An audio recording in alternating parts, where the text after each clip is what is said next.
আসসালামু আলাইকুম বন্ধুরা, সকলে কেমন আছেন? আশা করি সকলে ভালো আছেন, সুস্থ আছেন।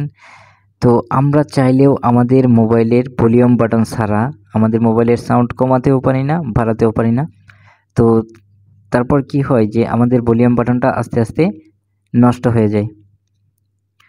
তো আজকের ভিডিওতে আমি আপনাদেরকে দেখাবো যে কিভাবে আমরা আমাদের ভলিউম বাটন ছাড়াও আমাদের মোবাইলের ভলিউম কমাতেও পারি, বাড়াতেও পারি। তো ভিডিওটি স্কিপ করবেন না, দেখতে থাকুন সম্পূর্ণ ভিডিওটি। তো এটা যদি করতে হয় তাহলে আমাদের মোবাইলের সেটিংসে চলে যেতে হবে। তো আমি প্রথমে আমার মোবাইলের সেটিংসে চলে গেলাম। তো সেটিংসে যাওয়ার পর এখানে নিচের দিকে স্ক্রল করলে দেখতে পারবেন শর্টকাট অ্যান্ড অ্যাক্সেসিবিলিটি একটা অপশন আছে, এখানে প্রেস করবেন। এখানে প্রেস করার পর এখানে দেখেন অ্যাক্সেসিবিলিটি, নিচে এই অপশনটাতে প্রেস করবেন। তারপর এখানে দেখেন অ্যাক্সেসিবিলিটি মেনু নামের একটা অপশন আছে, এখানে প্রেস করবেন।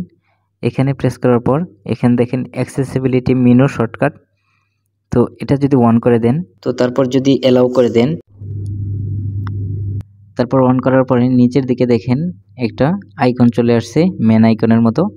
তো এখানে যদি আপনি ট্যাপ করেন তাহলে এখানে দেখতে পারবেন কতগুলো অপশন চলে আসছে। তো এখানে দেখেন দুইটা অপশন আছে, ভলিউম ডাউন, ভলিউম আপ। তো এখানে যদি আপনি প্রেস করেন তাহলে ভলিউম কমতে থাকবে, আর এখানে যদি আপনি প্রেস করেন তাহলে ভলিউম বাড়তে থাকবে। তো এভাবে চাইলে আপনারা খুব সহজেই এই সেটিংসের মাধ্যমে আপনাদের ভলিউম বাটনে প্রেস করা ছাড়াও আপনারা আপনাদের মোবাইলের ভলিউম বাড়াতেও পারবেন, কমাতেও পারবেন। তো এই সেটিংসটা যদি আপনারা খুঁজে না পান তাহলে আপনারা আপনাদের সেটিংসে গিয়ে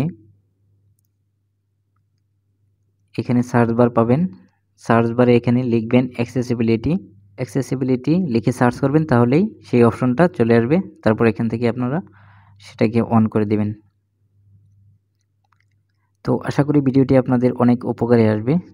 বন্ধুরা, যদি ভিডিওটি ভালো লেগে থাকে তাহলে অবশ্যই লাইক, কমেন্ট, শেয়ার করবেন আর আমার চ্যানেলটিকে সাবস্ক্রাইব করবেন। দেখা হচ্ছে পরবর্তী কোনো এক ভিডিওতে। আজ এ পর্যন্তই। আল্লাহ হাফেজ।